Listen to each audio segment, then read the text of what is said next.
தயவு பதிவு 3 திருவடி புகழ்ச்சி.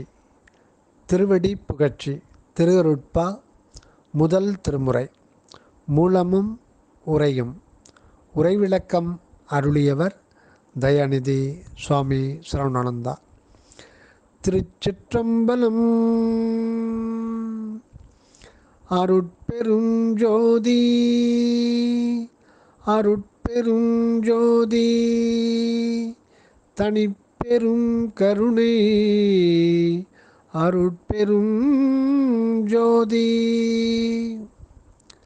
வரி 2. பரசுகம் தன்மயம் சச்சிதானந்த மெய்ப்பரம ஏகாந்த நிலையம்.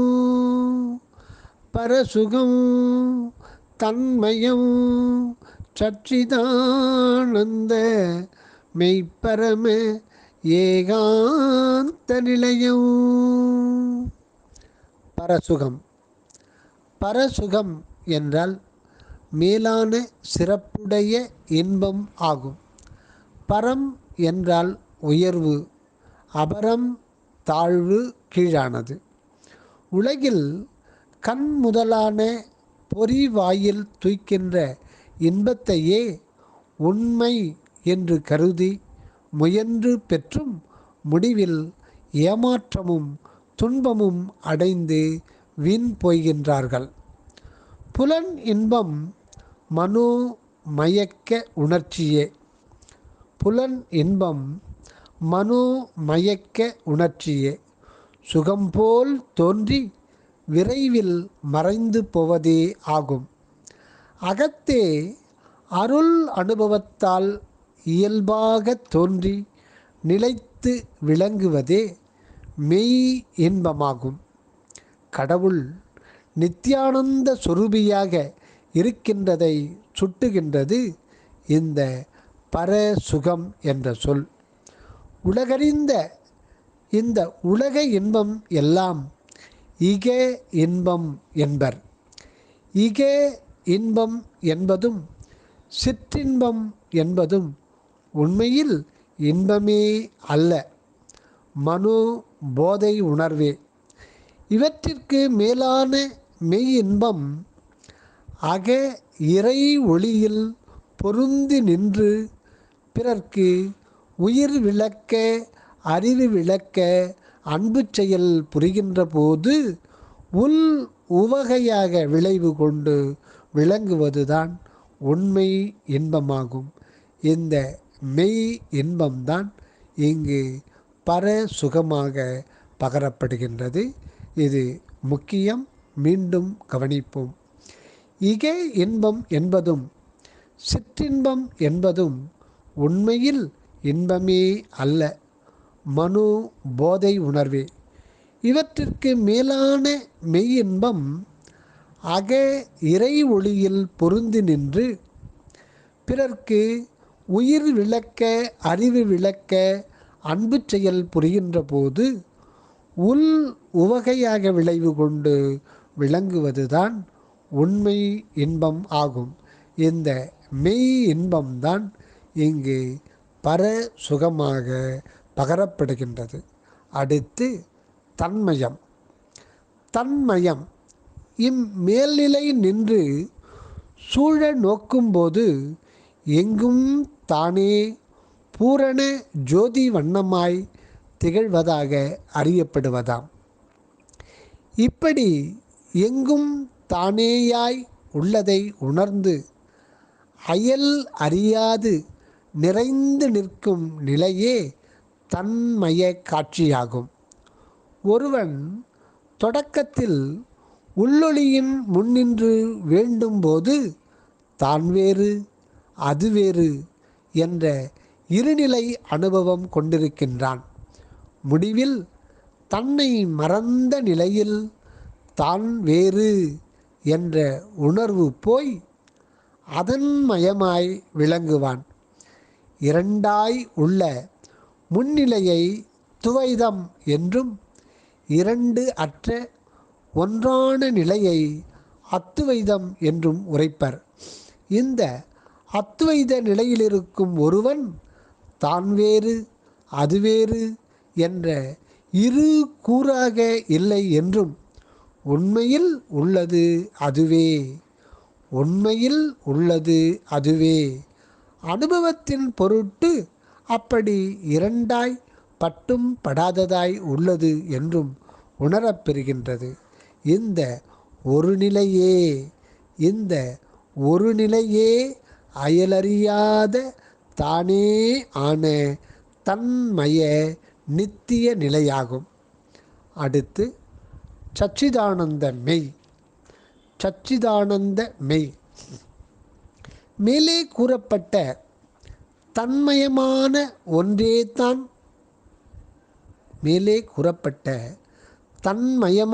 ஒன்றேதான் இருப்பது உண்மை. ஆனால் அந்த ஒன்றோ சத்து சித்து ஆனந்த இயல்பினதாய் உன்னின்று விரிந்து செயல்பட்டு கொண்டே இருக்கின்றது. ஆம், தன்மயமான அகனின்று நோக்காது கீழான மனநிலையிலிருந்து பார்க்கும்போது அந்த சச்சிதானந்த உண்மை விளங்குகின்றதே இல்லை. மாயா பிரபஞ்ச துன்ப சூழலே எங்கும் தோன்றும். சச்சிதானந்த நிலையே உண்மையில் இருப்பது. அது இயற்கை உண்மை, இயற்கை விளக்கம், இயற்கை இன்பம் எனப்படும். அகத்தே மெய்நிலை பொருந்தி அதுவாகி நிற்கும்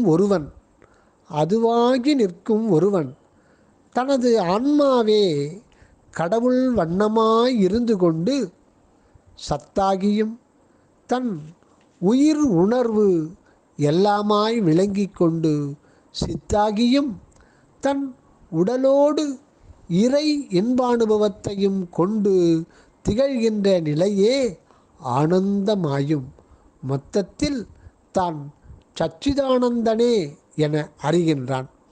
இதனால்தான் இம்மனிதன் ஏற்றுள்ள தேகம் மெய்யாக சச்சிதானந்தமாக கண்டுகொள்ளுகின்றனர் மெய்ஞானிகள். மாறாக புறநிலை கண்டு நிற்கும் புலன் நெறியாளர் உடலை பொய் என்கின்றார்கள். பொறியுரு ஆன்ம தற்போதம் போன இடத்து அறிவுருவு அனைத்தும் ஆனந்தமாம். அடுத்து பரம ஏகாந்த நிலையம்.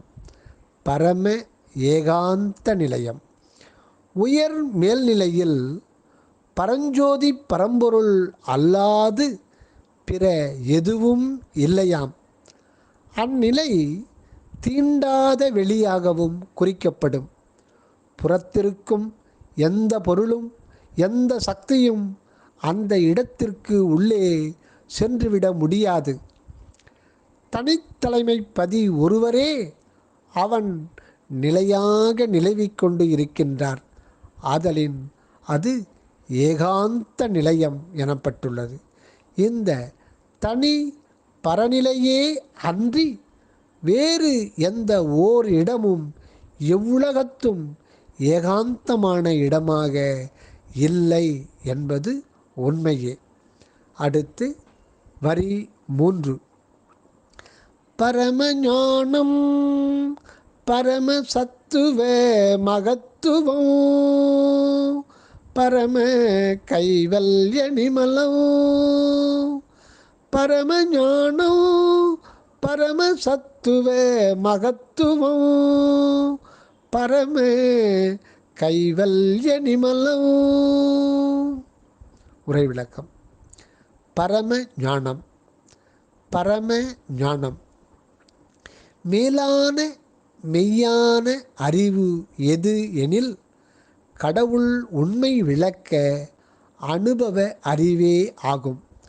மற்ற இந்திரிய அறிவு, கரண அறிவு, ஜீவ அறிவு, விசார ஆன்ம அறிவு எல்லாம் அபரஞானமே ஆகும். கீழான எந்த அபரஞானத்தாலும் மெய்யான இன்பம் பெற முடியாது. தயா ஒழுக்கம் பூண்டு சத்தான உண்மை நெறியில் பயில்கின்றோர்க்கு உபாய ஞானத்தின் உள்ளொளிர் உண்மை ஞானப்பொருள் விளங்கும். மேலும் அந்த உண்மை கொண்டு வாழும் போதுதான் அனுபவ ஞானப்பொருள் சித்திப்பதாம். மேலும் அந்த உண்மை கொண்டு வாழும் போதுதான் அனுபவ ஞானப்பொருள் சித்திப்பதாம். இந்த அனுபவ ஞானப்பொருள் பேரே உண்மையில் பரஞானம் ஆகும். பரஞான வாழ்வுதான் உலகில் மெய்யின்ப வாழ்வை கொண்டு வரும். அடுத்து பரம சத்துவ மகத்துவம். பரம சத்துவ மகத்துவம் இறையின் பேராற்றல் அதி அற்புதமான புனித இயல்பு கொண்டதாம். சத்துவம் சக்தி நிரம்பியது. மகத்துவம் பெருமை, மகிமை, இரகசியம் எல்லாமாம். சத்துவ மகத்துவம் என்று ஒரு சேரக் கொண்டு கடவுள் எல்லாம் வல்ல ஆற்றலின் பெருமையை குறிப்பதாக கொள்ள வேண்டும். ஆண்டவரின் உண்மை இப்பொழுது நம் ஆன்ம அணுவிடத்து வெளிப்படுவதாய் அறிகின்றதால் இந்த சிற்றம்பலத்தே விளங்கும் இறைவனின் பெருமையும் பேராற்றலும் வியந்து கொள்ளக்கூடியதாய் அறிகின்றோம். இறை நிலையை அணுத்துவமாய் மகத்துவமாய் உள்ள நிலையை உணரும்போது அகிலமெல்லாம் நிறைந்த அருட்பெருஞ்சோதி கடவுள் நம் ஆன்ம சிற்றணுவில் எப்படி எழுந்தருளி ஆட்கொண்டுள்ளார் என்பதை எண்ணி எண்ணி வியக்கின்றோம். அடுத்து பரம கைவல்ய நிமலம். பரம கைவல்ய நிமலம். நிமலம் என்றால் மலமாக அல்லது அழுக்கு இல்லாதது. பரநிலை ஆண்டவரின் அருட்ஜோதி வடிவில் மலமாக இல்லை என்பதை அறிவோம். ஆனால் இந்நிலை அனுபவம் மிக மேலான நுண்ணிய அருள் உணர்வில் இருந்துதான் அனுபவப்படுவதாய் உள்ளது. கைவல்யம் என்றாலே கைவரப் பெறுதல், அனுபவத்தில் அடைதல் என்றுதான் பொருள். பரம நிமல பரம்பொருளின் சூழலில் தான் நாம் ஆன்ம வடிவொடு இருக்கின்றோம் என்பதை உணர்வது போல் இங்கு கைவல்ய நிலையை நடுவைத்து பரமத்தையும் நிமலத்தையும் இருபுறமும் அமைத்தது போல் காண்கின்றோம். நம் வள்ளல் கைவல்யம் பரம கைவல்ய நிமலமானது மேலான ஒரு பொருளை வழங்க வந்துள்ளது. யாதெனில் நிமலம் என்ற சொல் நம் அருட்பெருஞ்சோதி கடவுளை சுட்ட வந்துள்ளதால் மலம் இல்லாதது என்று குறித்தலில் சிறப்பு எதுவும் இல்லை. அன்றி நிமலம் என்பதில் நீ என்ற எழுத்துக்கு பின் இர் அல்லது இன் தொக்கி நிற்பதாக கொண்டு விரித்து காணும்போது நிர்மலம் அல்லது நின்மலம் என்றாகும். இது மல நீக்கத்தை அல்லது ஒழிவை சுட்டுவதாய் கொள்ளலாம். இதைவிட நிமலம் என்பதில் நீ ஈ என்னும் அருட்பிரணவத்தோடு கூடிய இன் என்னும் நகர மெய் எங்கும் நிறை கடவுளை குறிப்பதாயும், மலம் என்பதற்கு அழுக்கு என்பதற்கு பதில் கற்பூரம் என்ற பொருளை கொண்டால் கடவுளுக்கு இயற்கை கற்பூர மனம் உண்டு என்பதை வள்ளலார் அனுபவ மாலையால் கண்டுகொள்ளலாம். அபக்குவத்தில் அழுக்கு என்னும் பொருள் கொள்ளும் மலமாயிருக்கும் ஒன்று பக்குவத்தில் கற்பூரமாக கொள்ளலாம். மேலும் ஈசன் என்றது சூடம் அல்லது கற்பூரம் என்பதும் பரிபாஷை பொருளாம். எனவே நம் அடிகளார் பெற்ற கைவல்ய நிமலம் அருட்பிரகாச கற்பூர மணமாக அவர் பால் கண்டுகொள்ளலாம். அடுத்து வரி 4. பரம தத்துவ நிரதிசய நிற்களம் பூத பௌதீக ஆதார நிபுணம். பரம தத்துவ நிரதிசய நிற்களம் பூத பௌதீக ஆதார நிபுணம். உரை விளக்கம். பரம தத்துவம். பரம தத்துவம் என்றால் தெய்வீக உண்மை ஆகும். சாதாரணமாய் தத்துவம் என்பது உண்மை, அக இயல் என்று பொருளாகும். மேலும் பூத முதல் நாதம் ஈராக உள்ள நிலைகளையும் உட்கூறுகளையும் ஆன்ம கடவுள் உண்மை விளக்கங்களையும் தத்துவங்களாக பேசுவர்.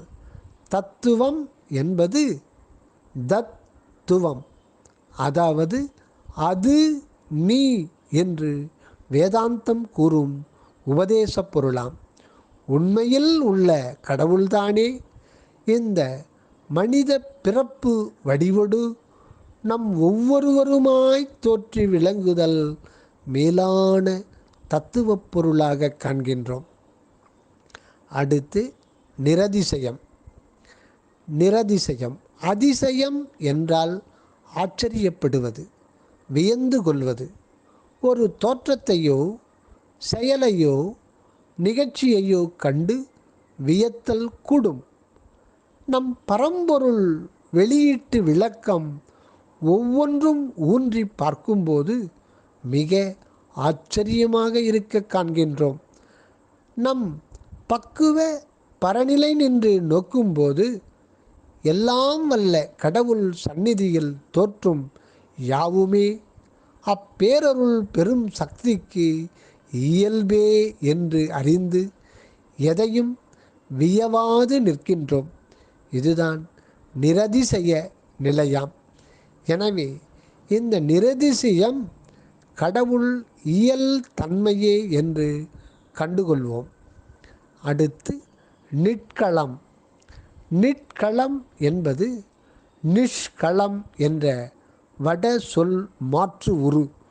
இது சகலம் என்பதற்கு எதிரிடை சொல்லாகும். இதற்கு பொருள் உருவோடு விளங்குவது, அதாவது உருவம் ஆகும். உருவத் தோற்ற நிலை அற்றது அருவம் எனப்படுவது நிற்களமாம். அருவம் எனப்படுவது நிற்களமாம். அருவ நிலையான வான்வெளியில் இருந்துதான் உருவ பிரபஞ்சம் முற்றும் வெளிப்பட்டுள்ளதை அறிவோம். அகண்ட பெருவெளி நிலையே களம் ஆகவும் அதில் உருவ பிரபஞ்சம் ஒன்றுமே இல்லாதது போல் இருக்கின்றது ஆதி தொடக்கத்தில். இதனால்தான் ஆண்டவரின் அந்நிலை தோற்றம் நிஷ்களம் அல்லது நிற்களம் எனப்பட்டுள்ளதாம். அடுத்து பூத பௌதீக ஆதார நிபுணம். பூத பௌதீக ஆதார நிபுணம். சூன்ய வெளியாய் தோன்றின கல சத்தில் இருந்து திருவருள் செயல்பட தொடங்கின போது வான் அல்லது ஆகாசமாயிருந்து காற்றாய் சலன இயக்க நிலை ஏற்பட்டு பின் கனலாய் தோன்றி பின் நீராய் பரவி பின் நிலமாய் திரண்டு விளங்கின நிலையே ஐம்பூத நிலையாகும். பூதம் என்றாலே விரிந்து மலர்ந்து தடித்து தோற்றம் கொண்டு இலங்குவது என்று பொருளாகும். இப்படி தோன்றிய பூதங்கள் கூடி பல்வேறு பொருள்களாய் அணு முதல் அண்டம் வரை உள்ளவைகளே பௌதிக பிண்டங்களாய் கொள்ளப்படும். இப்படி பலவாகிய பிண்டங்களாக உருவடைவதும் சிதை உறுவதும் உள் வளர்ச்சியின் அருஞ்செயலே ஆகும். பௌதிகம், பௌமன், செவ்வாய், பௌதிகம் என்ற சொல்லுக்கு மெய்ப்பொருள் தீ அல்லது தெய்வீக ஒளி, இங்கு இயற்கை ஆற்றல். இந்த தெய்வீக ஒளி, தீ அல்லது தெய்வீக ஒளி அகத்தே பொதிந்து வைக்கப்பட்டுள்ள பொருள் என்பதாம். இந்த பௌதிக உள்ளாற்றல் மிக நிபுணத்துவம் அல்லது அருந்திரள் கொண்டதாம். இதனால்தான் அணுக்கள் ஆட்டம்ஸ், மூலக்கூறுகள் மாலிகூல்ஸ், தனிமங்கள் எலமெண்ட்ஸ், பொருள்கள் சப்ஸ்டன்ஸ், தாவர உயிரியல் வடிவங்கள் பாட்டனிக்கல் அண்டு பயாலஜிக்கல் ஃபார்ம்ஸ், கரு உயிர் உடல் கூறுகள் லிவிங் எம்ப்ராய்ஸ், புற அகப்பரிமாணங்கள் அவுட்டர் அண்டு இன்னர் எவல்யூஷன் எல்லாம் வியப்புற சதா நடந்து கொண்டுள்ளன இந்த பிரபஞ்சத்தில். தயவு அருட்பெரும் ஜோதி, அருட்பெரும் ஜோதி, தனிப்பெரும் கருணை, அருட்பெரும் ஜோதி. அகமிருந்து வருக அருளுடன், அநேகமாக வாழ்க தயவுடன். தயாநிதி சுவாமி சரவணானந்தா. தயவு வள்ளல் மலரடி வாழ்க வாழ்க, எல்லா உயிர்களும் இன்புற்று வாழ்க.